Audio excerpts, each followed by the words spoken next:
Chocolate খেতে ভালোবাসেন? Chocolate সামনে থাকলে পরেই একেবারে জিভ থেকে জল বেরিয়ে আসে, মনে হয় যে কোন চকলেটটা আগে খাবো।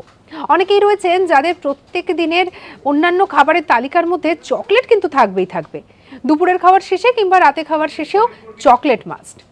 তবে কোন চকলেটটা বিশ্বের নিরিখে সব থেকে দামি বলুন তো দেখি? আসলে এর সঙ্গে জড়িয়ে যায় বেলজিয়ামের নাম। বেলজিয়ামের চকলেটের এমনিতেই প্রচুর নাম রয়েছে। শোনা যায় যে এই বিশ্বের বাজারেও বেলজিয়ামের চকলেটই রয়েছে ১ নম্বরে, এবং মূলত যে চকলেটটি সব থেকে এক্সপেন্সিভ বা সব থেকে দামি বলা চলে সেই চকলেটটির নাম হচ্ছে গোভিজা। আর বেলজিয়ামের এই চকলেটই কিন্তু বিশ্বের বাজারে সব থেকে দামি চকলেটের তকমাটা ছিনিয়ে নিয়েছে। আবার চকলেট বললে পরেই আমাদের অনেক ধরনের চকলেটের কথা মনে পড়ে, মিল্ক চকলেট হোক, ডার্ক চকলেট, এছাড়াও হোয়াইট চকলেট। তবে মানুষের পছন্দের ভিত্তিতে এই চকলেট কিন্তু রকমারি।